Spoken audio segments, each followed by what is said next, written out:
Hello, cats and kittens. We are live, and welcome to Life is Music with James and Crew. Yes. Before I go on with my monologue, I better shut up YouTube first. There we go. Okay, YouTube, shut up. They're not speaking anymore. All right, YouTube, I love you, but the microphone always comes on when I'm about to do my monologue, so I caught that quick before I did it. So, welcome to another beautiful Sunday. Kind of windy outside here today. It's a high of 21 Celsius where I am. I don't know if we're going to get any storms or anything here, but let's hope not.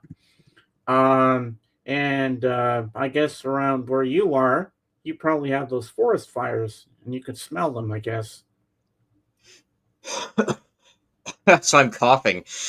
Yeah, there a little bit. Actually, we can see the sky today. It's the first time I've seen the sky in 4 or 5 days, Wow. and so there is still some particulates in the air. It's just clear, starting to clear, but it's definitely present. But funny, we haven't been affected here in New Brunswick by it, to my knowledge at least, so I don't really know. So today we're going to have Jorgen, as always. Lavelle might be here, I'm not sure, but he's gone to see his mom, but he might pop up. You never know. He never said he would, but he surprises me sometimes. So that'll be fun. I want to give my shout outs to Dave and Jen. And yesterday was Dave's birthday. So happy birthday again, Dave. Happy birthday, Dave! Yeah, the big birthday boy. Yeah. So I hope you had a good time yesterday with Jen and Nick. And if you had some family over, that would have been fun too. So I hope you did. And we're going to have a good day today. We're going to have lots of fun. We're going to talk about music. We might get into some more jazz talk because I'm still obsessed with my jazz. Really getting more into it. And I find it's just, I don't know what kind of jazz I'm listening to on Real Jazz and Sirius XM people, but I'll tell you this. I love every single thing they play. It's so beautifully done. I listened to this one this morning. The drum solos were just fantastic. I was like, whoa, this is something I've never heard before. And I thought, wow, this is just gangbusters, as my Uncle Dennis used to say. And now we're going to go across the room and say hi to my co host, Rampage Video, aka Dawson. And he's going to tell us about the concert he went to. Hello, it's Sunday, July 19th, 2026, and though I'm wearing what concert are you referring to? I don't know. Okay, I will tell about a concert. Because I think you went to one on Friday, didn't you? I think I did, yeah, Yeah, but I don't remember which one. or sometime before that. I got the Motley Crue shirt on because yes, I'm going to Motley Crue on Wednesday. Yeah, and then this has been unannounced. I have another concert uh, in addition to the other ones coming up. August 2nd, Five Finger Death Punch is coming to Toronto, and Ooh. I'm going. Cody Jinks is opening. He's like a country rock with some little bit of metal splashed in, and then there's another one, a female band. So we three bands, but Five Finger Death Punch will be headlining. Looking forward to that. Hmm.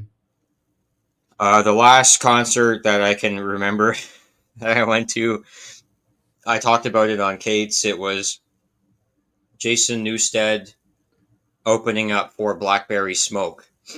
Jason Newsted is on tour with his new band, which is called the Chop House Band.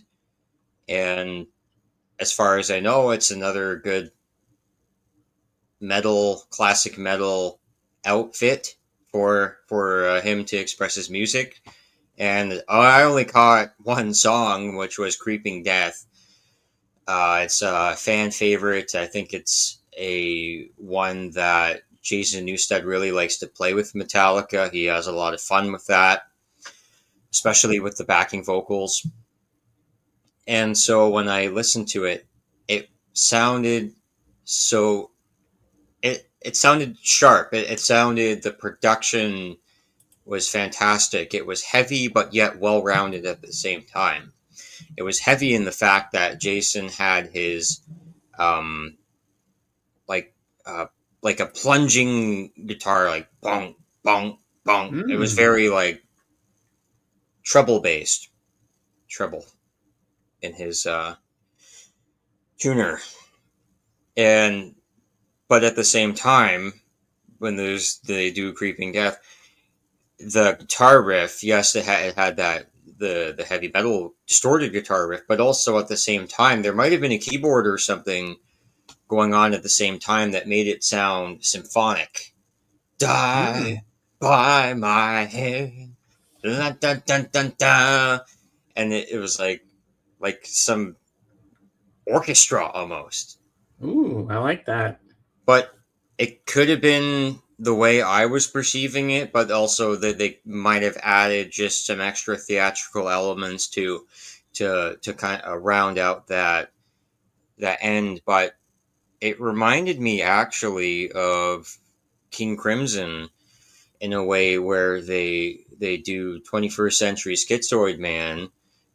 That is a badass riff, and when you have a band doing rock, and then you also have that string element or that it's a type of organ, but when you have that the synthesizer, not 80s synthesizer, but that Dream Theater type synthesizer to go along with it, it just adds that exciting element to it. So that was Jason Newsted concert. Wow. Sounds like you had a fun time. Even though you got there a little late, but that's good. At least you were there. You got to witness it all. And yeah, the last It, it, concert it, I went to was last summer. oh, the Beatles one with the tribute.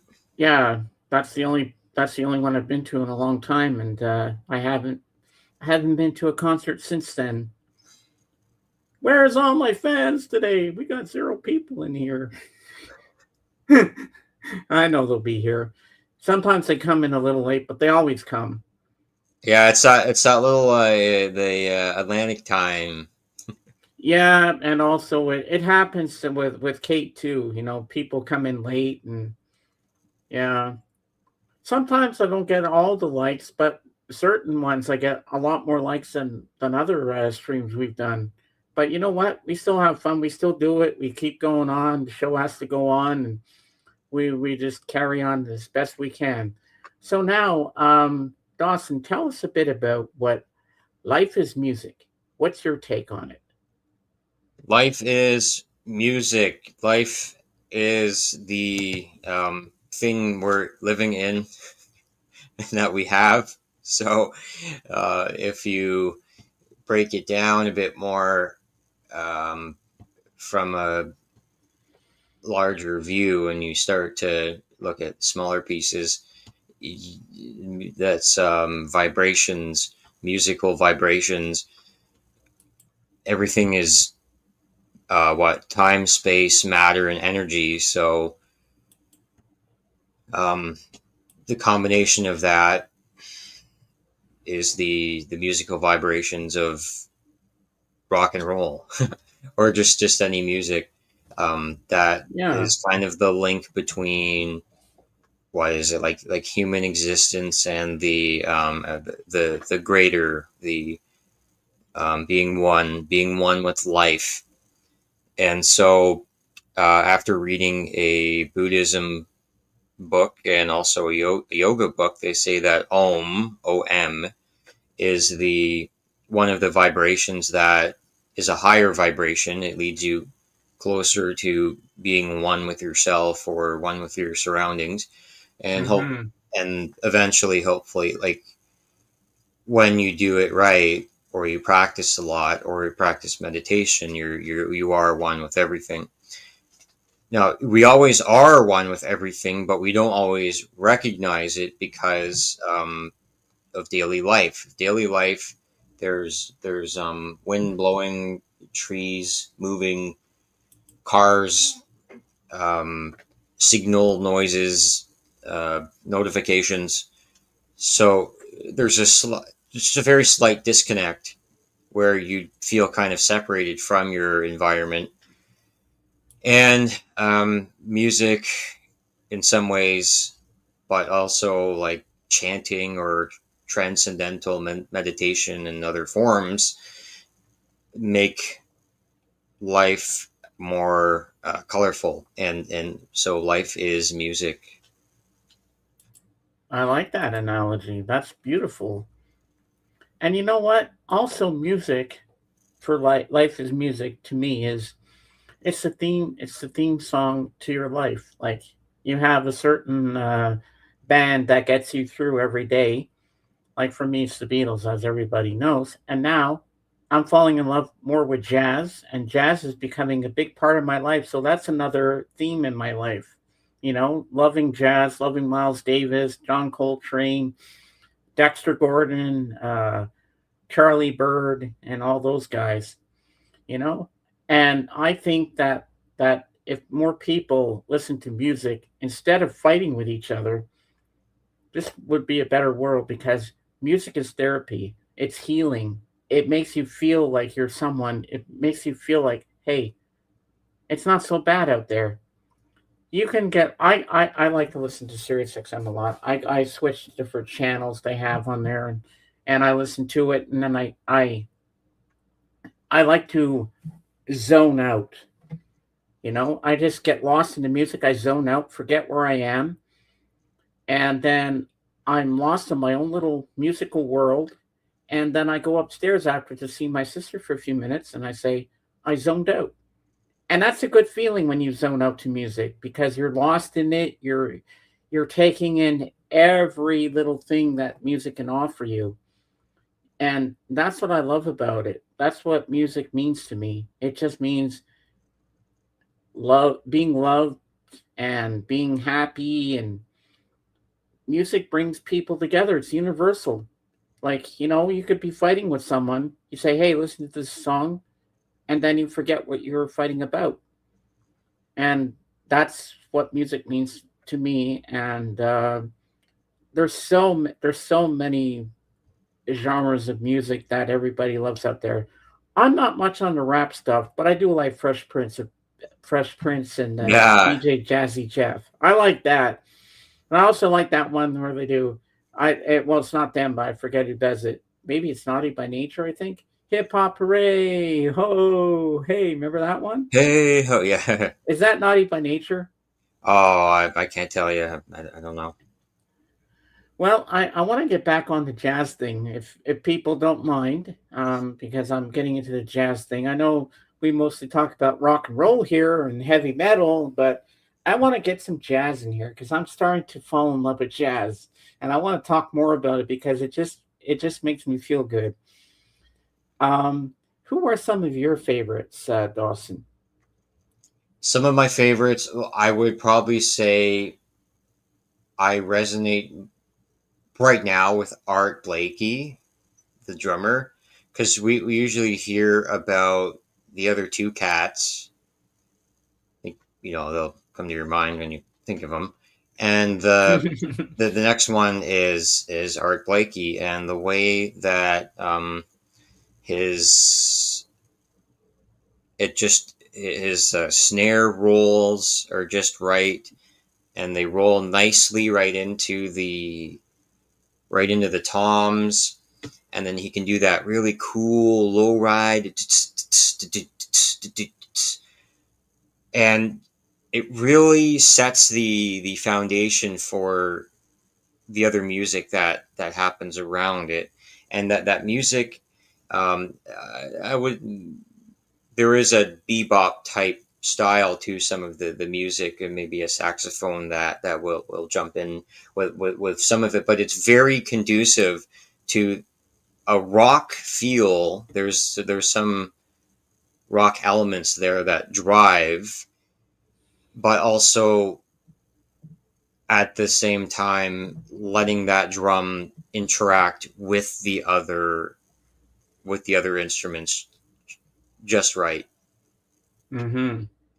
It's not, I would say, it it's not so like it's not hard bebop, but it's also not totally smooth jazz. Like there's he's pretty good on that darn kick drum too.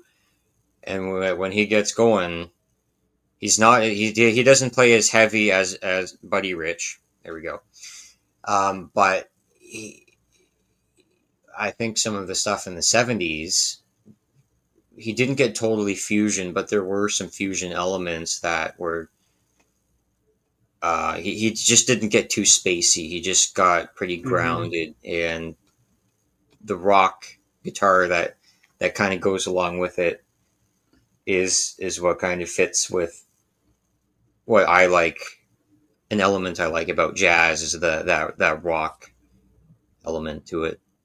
Yeah, that I like when they throw a little rock and roll into it just to give it a little pizzazz, like adding salt and pepper as a spice to your steak, before you cook it. That's what it feels like to me as well.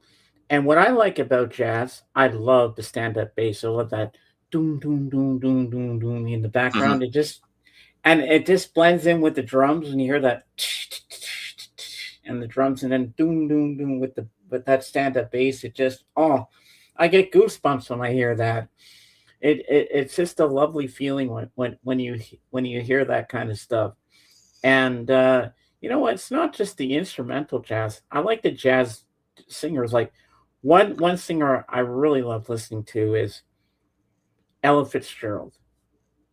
She has the most beautiful voice. It's so soothing. You could be having the crappiest day of your life, and then you hear an Ella Fitzgerald song, and you're like, "What was I mad about before?" She just takes all your pain away, and she just puts you back into square one where you like where you're in a better place. You're happier now because her music changed you and made you feel like you're a better person and you're not angry anymore. That's another thing about music that it helps you if you're angry. You put it on, it's calming, and you forget whatever you're angry about. I mean, maybe the symptoms are still there, but they're not as strong as they were in the beginning. I mean, I've been angry in certain spots in my life, and I come down here, put on Sirius XM. Any channel doesn't matter what I have on, except for rap. Don't like rap that much. And I put it on.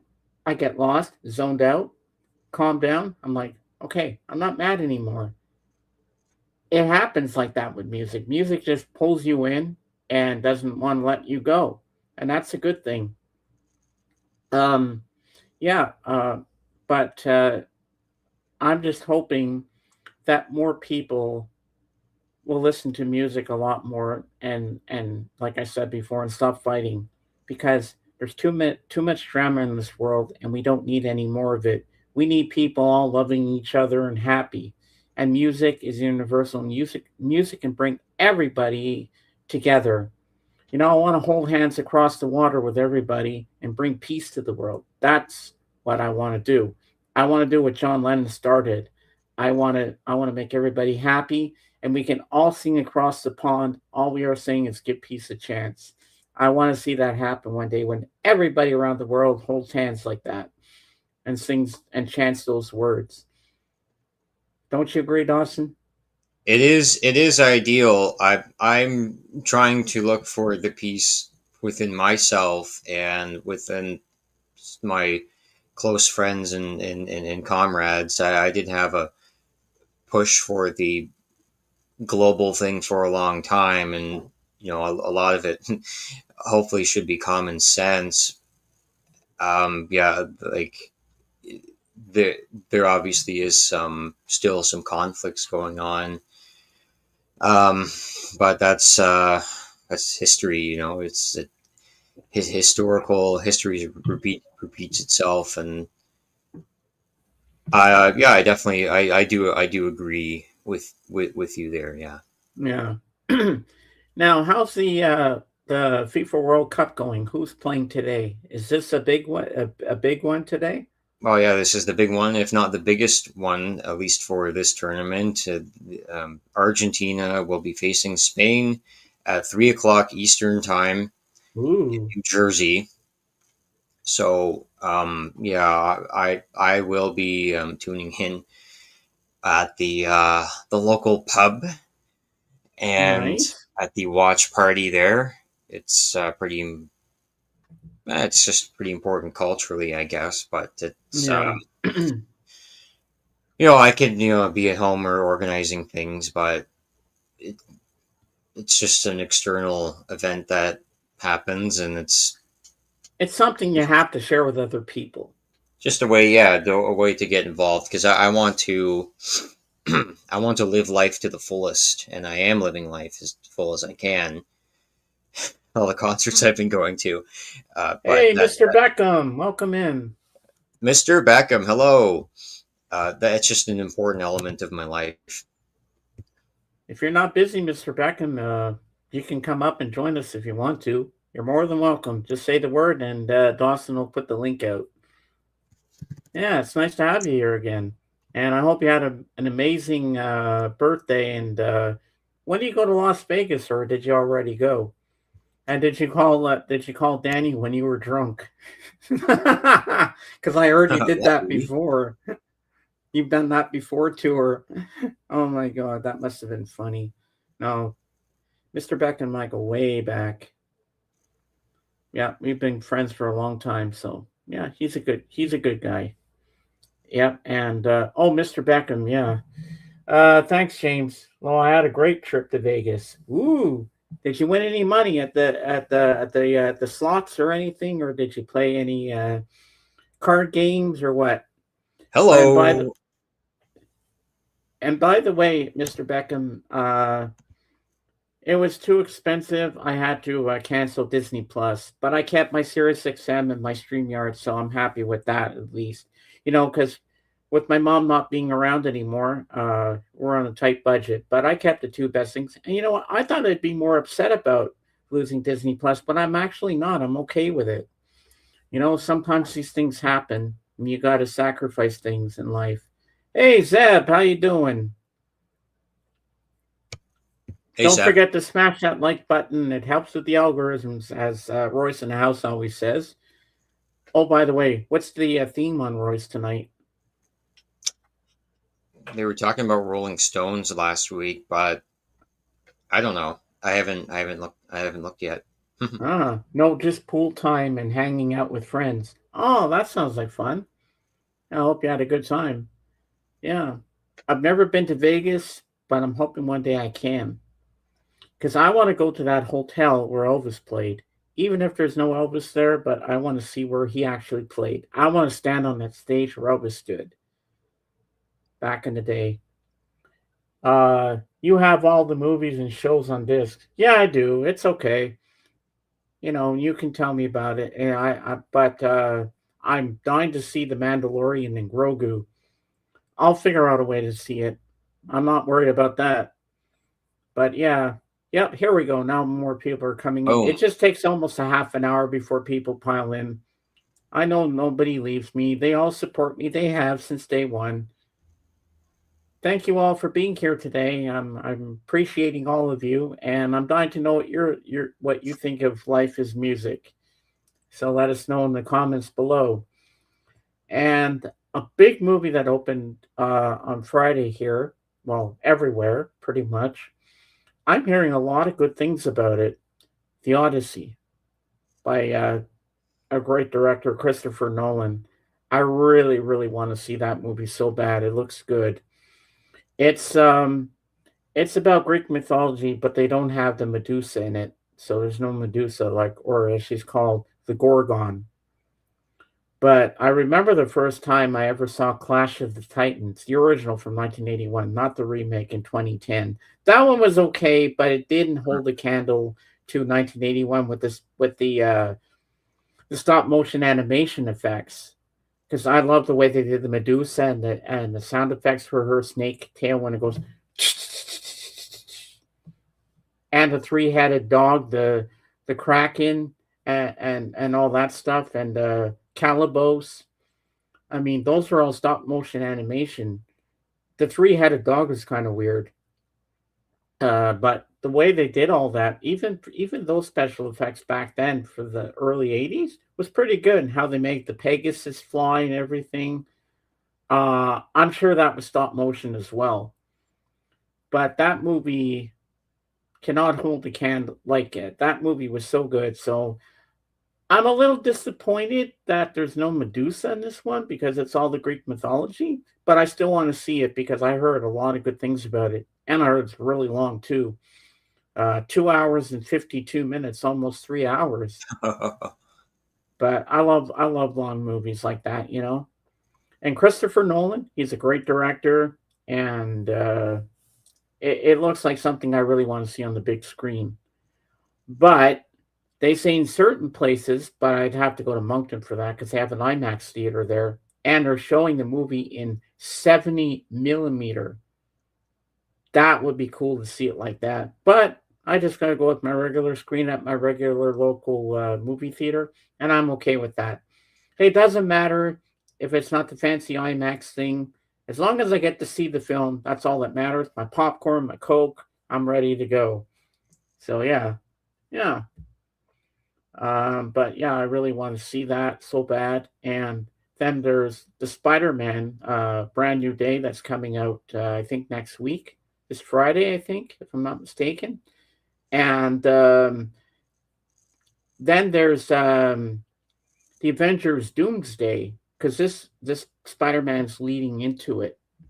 That's what I've read so far.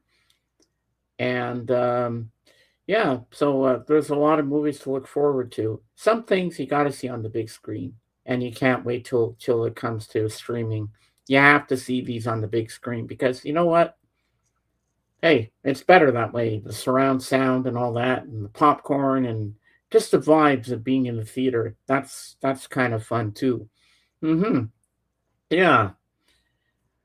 Is there any movies you're looking forward to seeing, Dawson, this summer? Yeah, again, the Spider Mans. Seeing the Toby Maguire, probably maybe all of them. In theater, it had a big impact on me and how I watch movies and what I enjoy about them.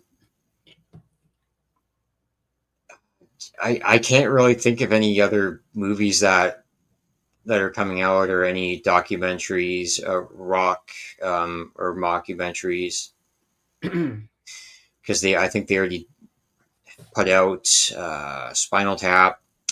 Apparently, I've been hearing Austin Powers 4 Yeah, I've been rumors, hearing that too. And Spaceballs is coming. There's a second but one. I think it's just rumors. My two of my friends told me they seen a trailer for it, but I don't think it's real. I think that's just fan based trailers because they do that. They make I fake ones just to think, we're getting another Austin Powers movie. But they sat down. I read it officially that Mike Myers is back for it. But the only sad thing is we won't have Mini Me anymore. But speaking of Spider Man, I'm going to show you my Spider Man collection. Hold on, let me go up to my movie shelf and grab them all. I All got right. every genre of the Spider Man movies. Hold on. Yep, he's got them all. They had the cell phone commercial, I think, for Austin Powers, and then they had a short feature with a couple of the characters, and then there was another one, possibly Best Buy, with Austin Powers. It's one of my favorite movie franchises, but also being Canadian, it's Mike Myers. He's just a iconic actor for us. Excuse me. I also started reading his book. I only got few chapters in though. All right, I think you're going to like this. Okay, let me make myself big. If I remember how. Of course I do. I've been doing this for 4 years. Of course I should know this. Okay, so the first one we have is Spider-Man with Tobey Maguire. This is number 1 with the Green Goblin, played by Willem Dafoe, and he plays it, and the iconic scene, the upside down kiss. Sorry about the glare. And yeah, this is really amazing. And then then in here, Blu-ray exclusives, Spider Sense Trivia Challenge. Rise to the ultimate web slinging challenge as you test your Spider-Man movie knowledge in this uh, uh, over feature trivia game. Do you have the spider sense to achieve the highest score? Woohoo! And there's a lot more things in here. So we got that. Then we have includes both the theatrical and extended versions of the film, Spider-Man 2. Now that I have this on Blu-ray, the extended version is much better than the original. Trust me on that one. So we got Doc Ock in this one. This is a classic. Love this one. And then we have the last one. We have Spider-Man 3, which ends it all. And we have Bryce Dallas Howard in it. Yeah, so this is a good one too. So I saw all three of these in the theater. So we got that. And next up, we have the next franchise, The Amazing Spider-Man. And I saw this in 3D in the theater when it first came out. This is a great movie too. And we have Emma Stone as MJ. So this one's pretty good. And this is the one where they have the lizard in it, the lizard guy there. Because the doctor has no arm, so he makes this serum, but it turns him into a lizard, and his arms grow back and everything. Then he starts getting evil and stuff like this. And there's one scene where you know how Stan Lee always pops up in these movies at some point, and he says a funny line or something. Well, in this one, the funny scene is he's in the background, like he's in the front view, listening on headphones to music, and in the background, Spider-Man and the reptile guy are fighting in the back, and Stanley's oblivious to what's going on behind him. I thought that was really funny. So we got The Amazing Spider-Man, and then next up we have The Amazing Spider-Man 2. But the only thing in this, no, it's Gwen Stacy. Yeah, that's right, Gwen Stacy. I had the names mixed up. But the only thing is that they never made a third one of this. They just went with part 1 and 2, and then they stopped. I was like, why would they stop all that? It doesn't make any sense. Hello, Jenny. Serious question. Have you seen Spider-Noir? I have not watched that, but I've been hearing good things about that Spider-Noir. And so now we have Spider-Man Homecoming, and Iron Man's in this one too. This is good. This is where we go to Andrew Garfield. This was the first Spider-Man movie that he did. And I saw this in the theater. Then we have Spider-Man Far From Home. So this one was good. I saw this in the theater as well. But this one I didn't see in the theater, but I still own it. Spider-Man No Way Home. You got Doctor Doom, and then you get all the different Spider-Mans all in one movie, and they all have to fight the bad guy in it, and then they have to try to save the timelines and all that. And yeah, this is a very, very good movie. If you have not seen this one, this is really good. And I'm really looking forward to the new Spider-Man when it comes out. So yeah, those are my Spider-Man movies. And now I'm going to show you my my Avengers that I have. Let me get my Avengers out. See, we're talking Marvel. We might as well go there. See, that's what everybody loves about my streams. I kind of change it up a little bit, talk about movies as well, because that's my other passion as well. But I'm glad you all love what I'm gonna give you guys. Oops, but I gotta put these back in order here. Okay, like that. There we go. I have to have them in chronological order. Hold on. Now I'm gonna get my Marvel ones, my Avengers. Yeah, James has a great flow to things, and that we always tie it back to music. That's an impressive collection. One of the things I collected was the early 2000s Spider-Man animated series. Uh, Probably late 90s, early 2000s. There was the one with Spider-Man and Venom, so it would be like Spider-Man and Venom animated. They would have Spider-Man and Daredevil animated, and then there was another kind, but they had like the full length movie type features, but also they had the basically a season. They have many episodes of that time frame, and that was one of my favorite ones. I think probably if you just type in Spider-Man and Venom, Spider-Man and Daredevil, you'll kind of get where I'm going to with that. I find that animation is some of the most layers. There's so many layers to that type of Spider-Man that I resonate with a little more. Obviously, can't deny the large movie I ones, but decided to go with every Marvel movie I have. animation works as well. Which animation? What are you Oh, talking you got about? all of them. So I was kind of talking about when I think I do really enjoy the main trilogies, but I think my favorite as far as Spider-Man is the animation from the late 90s, early 2000s. That's cool. Well, you want to make me big, Dawson, please? I will show Okay, you let's all that check I out have. the Avengers. Well, before we get to the Avengers, I just had to take all my other Marvel stuff out. Might as well show you all what I have. I don't have Doctor Doom, the first one. I don't have I don't have the Incredible Hulk. I don't have the second one, but that doesn't matter. I got the ones I like, but the Hulk ones are good too. But these ones are the more ones that I really enjoy more. So we're going to start with my other favorite Marvel character, and that is Iron Man. This is the first movie, and there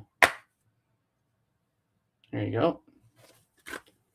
I like that. Then we have part two, Iron Man 2. This is really good too, as well. And let's see what's in here. Special disc one and disc two. You got special features on disc number 2. This one's really good. Ben Kingsley's in this one, I think, or was it part 3? Yeah, this one's really good. So we got that, and then we have Iron Man 3, and this was good as well. Yeah, Ben Kingsley's in this one. Yeah, now I remember. Okay, then up next we have Captain Marvel. I saw this in the theater. This one's really good too. So I like this one. I saw this. It's a great movie. Then of course we have another one, my crush, Scarlett Johansson, obviously. Black Widow. This is a really good movie too. Then we have Captain America, the first Avenger. Then we have Captain America, the Winter Soldier. And we have Black Widow in it again, of course. Natasha Romanoff. And then we have Captain America, Civil War. And I think in this one, Spider-Man makes an appearance in this one when we first see Andrew Garfield. Then we have, now we get into the Avengers. Now we have the original Avengers movie. And there's a funny line in here. It says, where the guy that plays the Hulk, he says, "I'm always angry." Yeah, this movie's really good. And then we have the Avengers, Age of Ultron. Then we have Avengers, Infinity War, where everybody disappears. And then we have the final installment of it. And after this movie came out, then they did Black Widow after this movie. So we have Endgame, which I saw in the theater. This is a very good movie, very emotional. But I'm not going to spoil it because you have to watch it to understand what I mean by it being emotional. But I love this movie. I saw it in the theater in 3D. It was amazing. And if you have not seen this, I highly recommend it because it's a great movie. And yeah, it's pretty long too. Uh, it's 3 hours and 1 minute, the longest running Marvel movie ever. So now let's go down here and let's see what's going on. I fell off after Endgame. Did you, Warhearts? Wow, I didn't know that. Well, welcome in. Happy Sunday to you, my friend. Yeah, it's I didn't fall off. I mean the next one that came out was Black Widow. I should have put them all in chronological order in between the films where they fit, but I want to keep them all separate from the Avenger movies. So I keep them all. Iron Man, I keep all three under hate under I. I keep them all separately and the Spider-Man separately. So I don't mix them all up. I want to keep all the Avengers movies all together as one set. And then the other Marvel standalone Marvel movies I put standalone. It just works better that way. Well, that's the way I do it anyway. But they're all pretty good. I just don't own certain ones. I mean, all the Marvel movies are good, but some I just don't want to own. You know, some are better than others, if you want Hmm. to put it that way. The story got too tangled with Disney Plus series, multi universes. Yeah, it gets a little confusing, but Fair point. I like watching them all. And well, if you've seen the ending of Black Widow, it kind of continues into the Marvel series that they had on Disney Plus of oh God, what's it called? Haley Steinfeld was in it. I can't remember the name of the show. Hawkeye, that was it. Hmm. Yeah, the continuation of the storyline goes into Hawkeye for Black Widow when the sister comes back to get revenge and stuff. Yeah, now I remember it was Hawkeye. But Hawkeye was a very good series too. I really enjoyed that. I thought it was well put together and stuff like that. And yeah, it's a if you're into that kind of stuff, you know. Well, I watched And all of those ones that you showed except for Captain Marvel and Black Widow. well, you have to watch Captain Marvel and Black Widow now because Black Widow was really good. It's a standalone story of how she became who she is. But first of all, you have to watch Endgame to understand this one because there's connections to it. You got to make sure you've seen all the other films before you watch Black Widow because there's a lot of things that are going to confuse you if you don't watch the other ones. Oh yeah, the other ones I like, which I don't own, which I should buy, is all of the Guardians of the Galaxy films. I think those are really good. I love Star Lord. I love Groot and uh, all the characters in that franchise is really good too.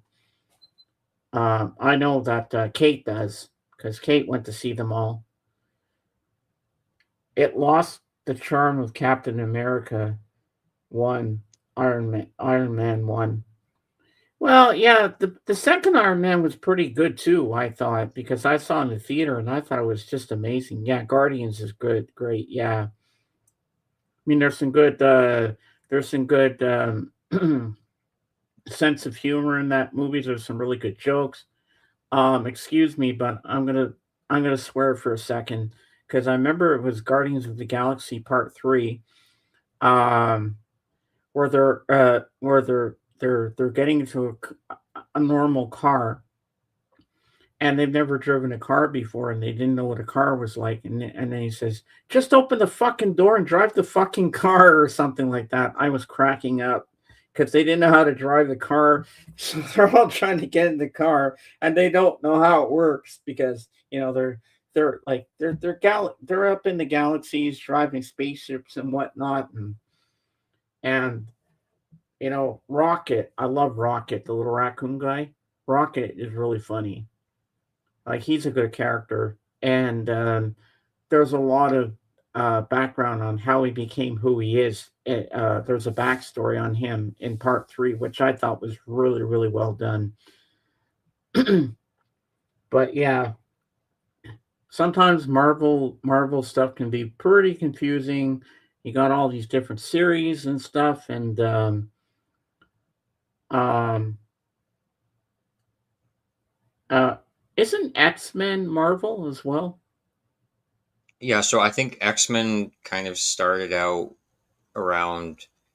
Yeah, so they had the X-Men comic, and then X-Men went to Fox, where it was a little less controlled by Marvel. But then Marvel bought back X-Men, and they, for a few years now, they've been trying to do some kind of crossover. I don't know if they have established or accomplished that, but yes, it is Marvel. He might have Warheart. He might have. Yeah. But I'm surprised Oh, because Deadpool versus Wolverine. That's oh kind of yes, where it takes off, I guess. but I'm hoping Doomsday. Some of those characters will show up in it, like that will have Deadpool with the Avengers. That would be really cool to see that. I want to see that happen. That would be really funny, having Deadpool in there. I really think that was good because I love Deadpool and Wolverine. That movie was so funny. Oh my god. The one-liners in that film, the little dog with the tongue hanging out, that that cracked me up. That little dog. But yeah, that movie was really really good. I saw that in the theater in 3D, and when the scene where he's dancing to "Bye Bye Bye." Yeah, X-Men and Spider-Man were licensed to Sony before Marvel made movies, so it's disjointed. Yeah, and when they made the Amazing Spider-Man 2, they never made the Amazing Spider-Man 3. I don't know why they didn't make the third one because we fans have been waiting for years now, and they only made 1 and 2, but they never made a 3. I mean, the original Spider-Man with Tobey Maguire, all those 3, they had a trio of them, a trilogy. And for the Andrew Garfield, there was a couple. But for the Amazing Spider-Man, they only had 1 and 2, and they never made a part 3, which is kind of weird. You would think they would do that, just like they didn't make another part for the Divergent series. We only got 1, 2, 3, but they never continued the story, and that kind of disappointed me that they never made another one. They should. I hate when they promise you something and then it never happens. They do that a lot. Don't let Michael see you wearing that shirt there because he's gonna tease you. Oh, I'm showing it off, man. I'm going to Motley Crue on Wednesday. Uh, I'm grabbing coffee. 2 minutes. I'll be right Okay, back. all right, go for it, baby. I need my Yeah, brew. yeah. Detergent. I like that, Warheart. I like that detergent. Maybe you never know. Could be detergent. So Warheart, I'm getting more into jazz lately. I think jazz is such a great genre of music. It's so beautiful, and what I love in it, I like when they have the slow ones where you have the brushes on the skins going. back and forth kind of thing. And I love the stand-up bass. I like that doom doom doom doom doom doom doom doom in the background. It just carries a jazz piece so well. I take in all like people just listen, but you got to take in every little detail of the instrumentation, the way it's all arranged and put together. And I just find it fascinating to listen to jazz. And one of my favorites I'm really obsessed with that I'm really getting into is Miles Davis. I think Miles Davis is beautiful with his music. And I heard a standalone song he did with John Coltrane called Kind of Blue last weekend. When I played that little piece, I had to play it 3 or 4 times because it was so well put together. And I listened to his album. Yes, lounge jazz is nice. I'm not into busy cocaine jazz. I mean, there's so many genres of jazz that they play on Real Jazz on Sirius XM. I don't know what jazz I'm listening to, but it doesn't matter. It doesn't matter to me. I like it all. I just take it all in and enjoy it for what it is. That's what you got to do. Hello, Jorgen. Let me put the link out for you. All right, I'll put the link out for you and come on up. Come and join us.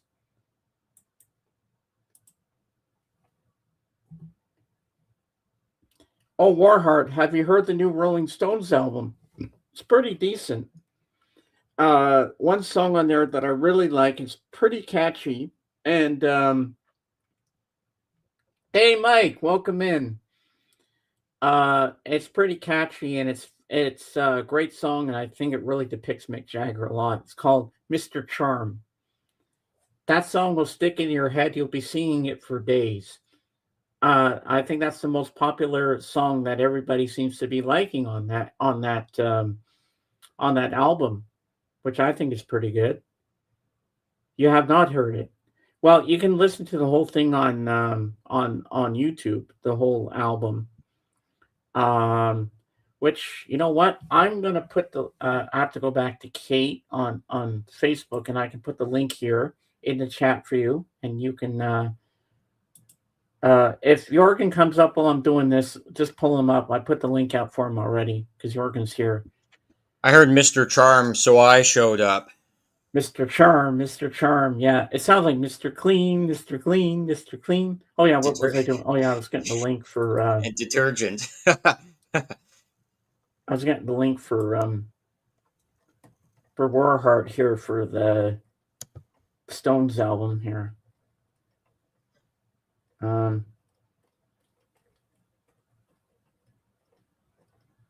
Just give me a second, guys.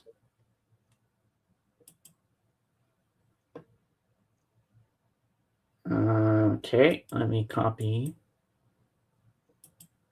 And all right, I'm gonna paste it. Okay, here we go. Here you go, Warheart. Here's the link on YouTube for the whole album. It's all in chronological order. So now you can listen to the Foreign Tongues album, and you'll get to hear Mr. Charm. And we have Mr. Jorgen. You want to bring him up? All right. Here we go. Hey, Mr. Charm, how you doing? Howdy. Beam me up, Scotty. Yeah. Have you heard the whole Jorgen? Have you heard the whole album of Foreign Tongues yet, or just Mr. Charm? Only because they managed to do one great song doesn't mean that I'm interested in the entire album. So I think I pass on Foreign Tongue for now. It's a good rocker. I really like it a lot. I think it's but really I've good. never been. You're welcome, Warheart. I've never been a Rolling Stones fan at all. So I don't think that one great song is going to change that. I mean, I like the Stones as much as the next person, but you know what? Me, always number one, the Beatles. But the Stones have some good stuff out there. But and Keith Richards does a a solo song for himself. He sings a song on the album too, and it's pretty good. Warheart. Not the last song, the very last song that ends the album, does not fit for the album. And you're gonna, and when you listen to it, you're gonna go, "Oh my God, James, you're right. It does not fit at all. It just seems out of place." And also, there's a new album by Deep Purple called Splat. I tried listening to it. I couldn't get into it. It didn't drag me. It didn't pull me in like the Stones did, because the Stones were like, it was rocking and it just, you know, but that one just didn't speak volumes to me, so I didn't listen to it. I just gave it up. But Jorgen heard a couple of songs from it. And What I've heard from Rolling Stones album, it's those that are seen as singles, at least the two first ones, and it is good. It is really nice work. It's great produced, but it isn't their best. I think the album they had before this one was the little. Oh yeah, Hackney Diamonds. What? No, I'm talking about Deep Purple. Oh, Deep Purple. Okay. Oh. Okay, I got mixed up there. Sorry. What I heard from Deep Purple's new album is the few singles, and I think they are good. They are well made and they're great, but they aren't the best ones. I think the songs I heard from the previous album were heavier and better. Middle album, I might think it is.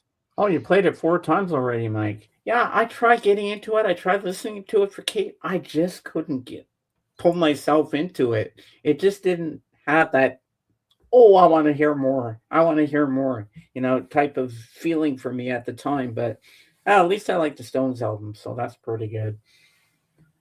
Oh, yeah, and Warheart also, I think the song is the title of the track in the Stones album, Covered in You.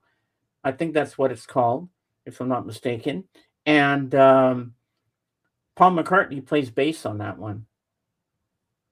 It's a pretty good song, but the one I really like off that album is Mr. Charm. And that depicts Mick Jagger in so many ways. Listen to the lyrics, you can say that's Mick to a T. Because Mick's always going after the ladies. But now he's settled down with one girl. Because Mick, he'll run after anything in a skirt. It is by far the catchiest and best songs that Stones has done in years. Of course, there were some songs. One song at Hackney Diamond, I don't remember what it's called right now. That was also pretty good. And the remix of Satisfaction that Fatboy Slim did this winter was fantastic. But I assume that it's more because of Fatboy Slim than the Rolling Stones. But Mr. Charm is the best and catchiest song they've done in ages. Wow.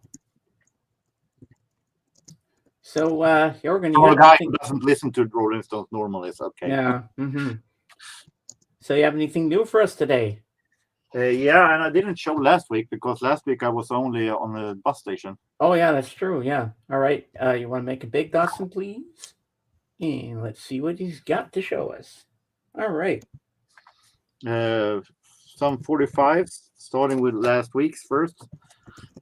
This is a Swedish band called Atlanta Band. It was a blind buy for me who like stuff that are hilariously bad. I have a feeling that this is so bad that it will be good.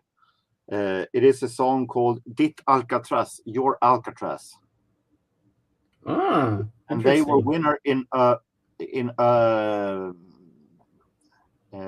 pop magazine. They were winner in a talent contest that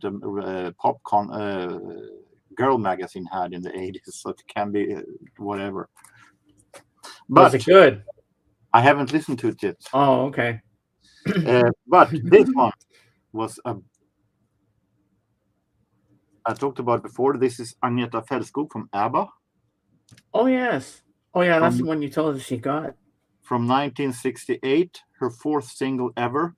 On Discogs, it's worth $50. Some record stores in South Sweden wants to have $40 for it. I paid 50 cents for it. Wow. They didn't know what they had. No, someone must have goofed at the store. Well, it looks like it needs a little bit of a cleaning, but it looks pretty good. Yeah, but no problem. It's playable. Oh, yeah. That's only the thing main that thing. matters. This week we also have Cheryl Lynn, soul singer. I don't think I've heard of her. I think I have one album by her.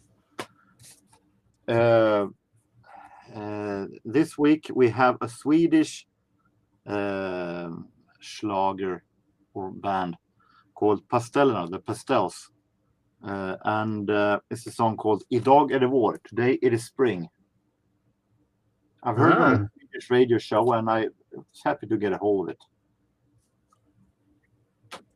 And here we have the Irish entry for the Eurovision Song Contest 1978. Ooh. Colm C.T. Wilkinson and Born to Sing. I don't think I've heard of this dude before. Neither have I, but I looked at that it says here Irish entry for the Eurovision Song Contest. Otherwise, I would most likely haven't bought it. Wow. Sweet. Full length last week, and as usual, a lot of jazz. Yes, now we're talking my language now too. And that is There you go, because James. some might ask why it's showing so much jazz. It is because it's easier to find stuff there that I don't have than in the pop industry, where many of my favorite bands I already have complete with. Mm-hmm. We have some really early jazz. Johnny Dodds and Kid Ory. This is from recordings from 26 and 27. Ooh. We have Leaving Jazz, Natalie Cole, and Thankful. 7. God, she looks like her dad. This one is a little fun thing.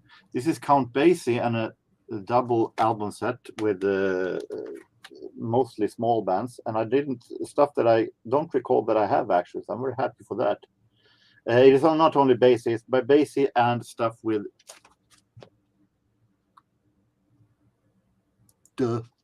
and bands with the Basie members from the Basie band. The album is called Super Chief, and I like the cover. I love that Great cover. That's imaginative. I love it. I don't know whatever they were thinking, but it's a little corny. Accent. Hey, but it works. That's awesome. Eddie Murphy. Yeah, you gotta admit that's a cool album cover. I love that. This week I found a Coleman Hawkins with stuff that I most likely don't have. I haven't checked with my box set yet. I don't know if it's there, but I don't think a lot of the stuff I don't have. Also released on one of my favorite labels, the French RCA Black and White series. Nice. I love it. And here comes another one from RCA's French label, but another not Black and White series. This is Wild Bill Davis live at Count Basie's. Count Basie is not here. I assume that this is a club. He's playing, as you see, Hammond organ. Mm-hmm. Your favorite. So this is what I assume a live concert from 1966 with groovy Hammond organ jazz. And that is what I have.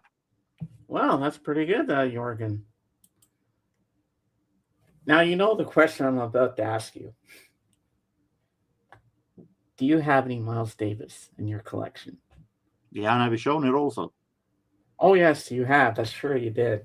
I love Miles Davis. Like, he's becoming my favorite jazz artist in my life. As long as it's groove and as long as it's rhythm and not sounding like he's rehearsing. Yeah, like jazz, that is. I want rhythm. Do you have like what I love about jazz? I like the drums, and I love the stand-up bass when it goes doom doom doom doom doom doom doom doom. I just love that sound of the stand-up bass. So Miles Davis before Sketches of Spain, and then we're talking 59 and backwards. Oh, I listened to Sketches of Spain last Sunday night. Fantastic album. Yeah, it is. great, much to Gil Evans' arrangements. And the first song I'd heard before, da da da da da da da da da da da. That's a classical music piece. I said, "Oh, I know this one. I've heard this before." Yeah, but Gil Evans is famous for mixing a lot of classical music with jazz. So Yeah, there's not a lot of tracks on that. That's like a short album. It was over before I knew it. It's like, well, that's fast.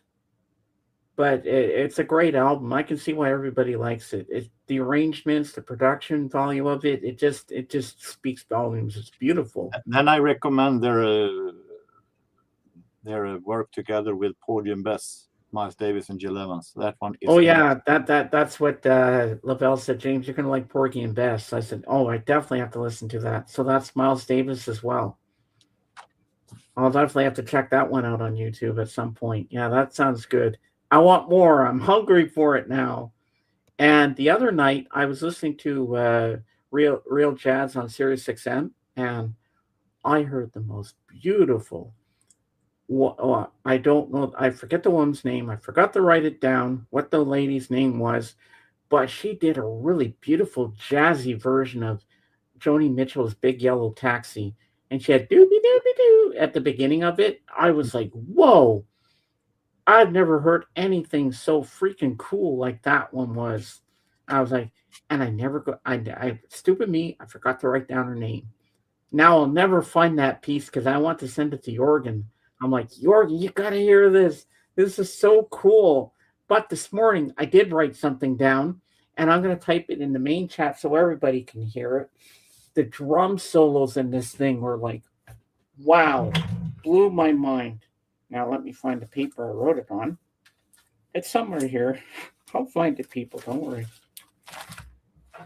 Ah, here we go. You found it? There you go. Got it right here. Now I'm going to write it in the chat so you can find it on YouTube. Oh. Okay, this is the guy's name.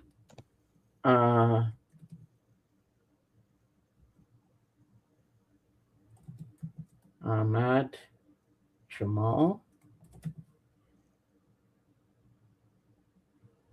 Yeah, I've heard of them. And the song is called, I can read my own writing.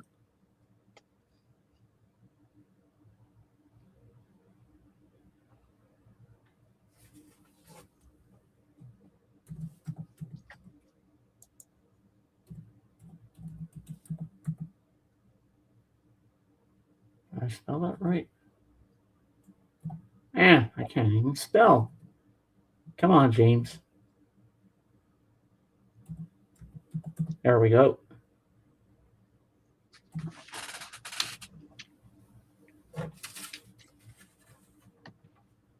There, you can listen to sketches of Spain while you're watching the Spain game. Yeah, true.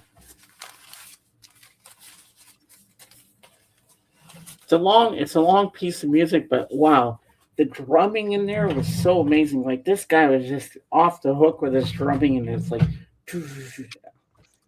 I was like, whoa, this is the coolest thing. I said, okay, at least this morning I remembered to write it down. I said, oh my God, I got to share this with Jorgen and everybody else. And I got to send that to Lavelle as well.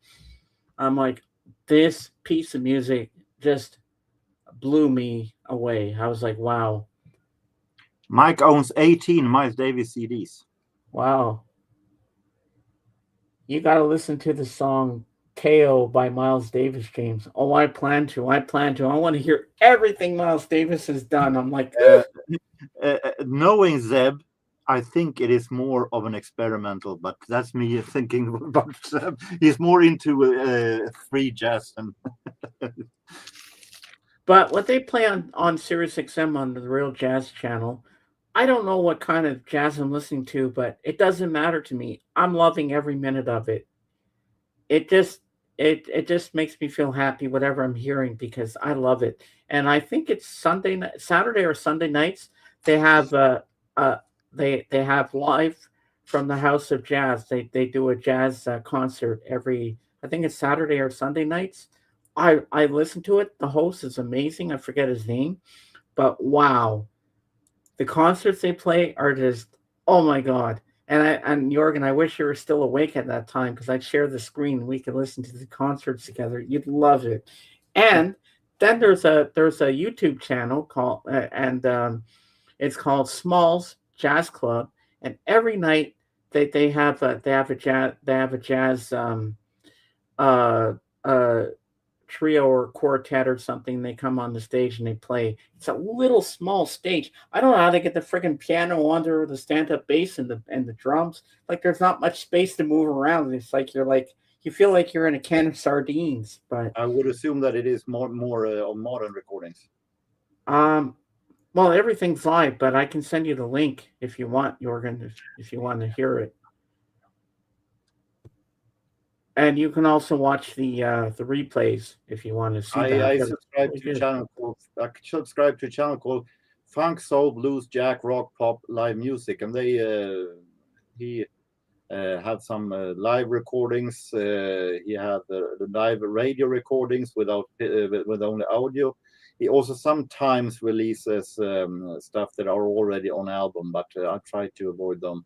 But there are some great live recordings there also. Oh yeah. So I picked up some CDs yesterday. You did you? Yep.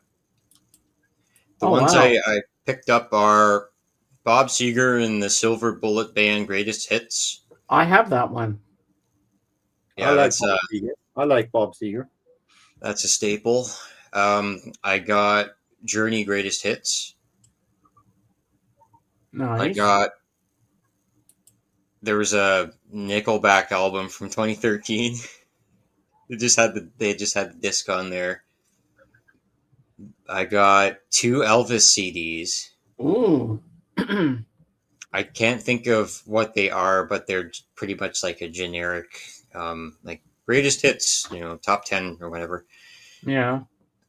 Got 1 CD from, I haven't even heard the artist, so it's like I got one that from a garage sale, so another one there, and then a couple more. Kenny Rogers Greatest Hits. Oh yeah, I can't go wrong with him.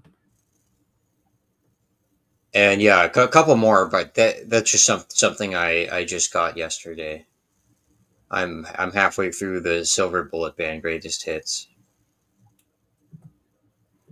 I'm just making sure I spelt that name of that title of that song right. I'm just looking it up right now. It is a song with Bob Seger that is amazing ballad called The Famous Final Scene. That one is a fantastic ballad. Oh my god, I found it.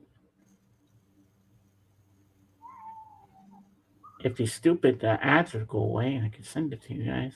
Here we go. Hold on. Yep, I found the right song. I had spelt it wrong, I think. Here we go. I'm going to put it into the chat for you guys. Wait to hear the drums in this thing. Oh my god, I was blown away. It's 9 minutes and 49 seconds long, this piece, but it's fantastic. There you go. I think you're going to like it too, Jorgen. Well, at least you know who the artist is, so that's a good thing. I've heard of Ahmed Jamal, but I don't have anything with him. No, but this piece I heard this morning on Real Jazz is really good. Oh, and this morning they do. I realize now that this is a regular series that they play on every Sunday morning for an hour. All the jazz greats who play organ in the jazz songs, and I think you'd like that, Jorgen. And they even had some Hammond organ in there too. Yeah, that normally is the organ in jazz. Yeah, and everybody, all these artists, don't ask me who they were, I forget now, but they all play so beautifully. And I thought of you this morning, like, ooh, this is a series that you're going to like because he loves Hammond organ. So yeah, that was pretty interesting. Sweet. Nickelback just announced their 11th studio album coming October, Everything Under the Sun. Ooh. Yeehaw. Like, yeah. So, Mike, did you get your Elvis FTD stuff? Did it come in with Queenie Wahini's Papaya? Does it rate higher or does it rate lower on the special edition of Ba-doom-tsh. Harem Scarum? Or no, sorry, Paradise Hawaiian Style. Where did I get Harem Scarum in there? Wrong movie, James. Yeah. Oh, that should be fun. Mm-hmm. Yeah. So I've been seeing a lot of your photos you've been taking in town there, Jorgen. They're fantastic. And Yeah, but that new I'm a phone is little bit lazy. It hasn't been as much as I wanted to be this summer so far. because what you've taken with that new phone, the picture quality is just fantastic. It's crystal clear and everything. I'm like, wow. I'm very, very satisfied. I'm hoping if everything goes right, which is normally doesn't do, but if everything goes right, I might go to a trip to a city 2 hours south from here, and there I hope to do a vlogging stuff for one day. Oh, it's coming soon. Oh, you haven't received it yet, Mike. Okay, that makes sense. Yeah. So hopefully Mhm. more vlogging.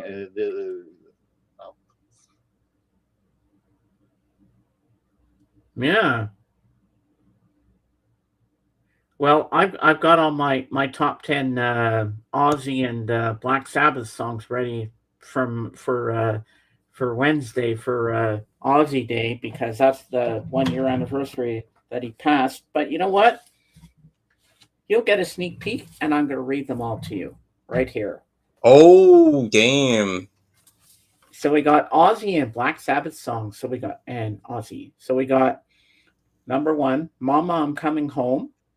No More Tears, Crazy Train, Sabbath, Bloody Sabbath, Iron Man, my favorite, Mr. Crowley, uh, Black Sabbath.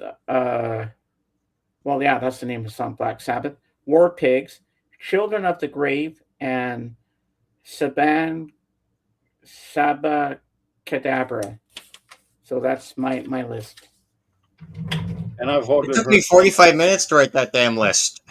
And I got my bing, bing, bing, bing, bing, because we did this previously, so I'm using the same list because those are my favorites, so I didn't have to rewrite it again. Because And I probably choose the same songs I already had, so I said, why write it out twice when I already have this list? I can just use that one again. You know, and I hardly recycle. heard any of these songs. Uh-huh.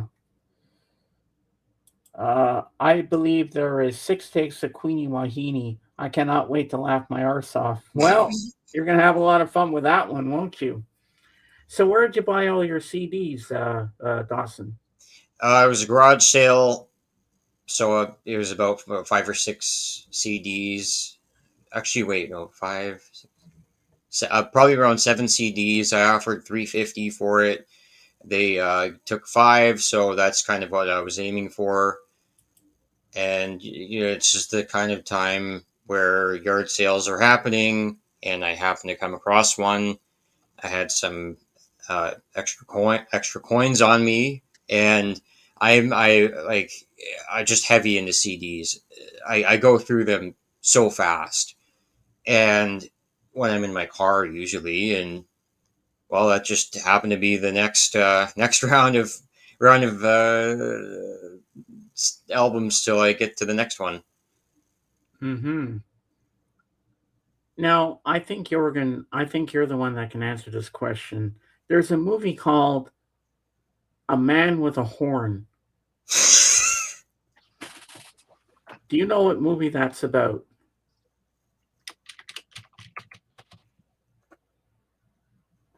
That's the title.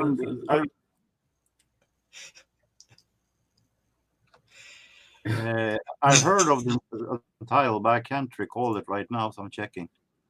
Yeah, I know it's about a jazz artist, but I can't remember who. Yeah, it's actually called A Man with a Horn. Oh, I'm yeah. not kidding, it's true. It's serious. I'm serious. I think it's just the coffee it's kicking in that. Oh, okay. From what Yeah, I that see, caffeine will get you.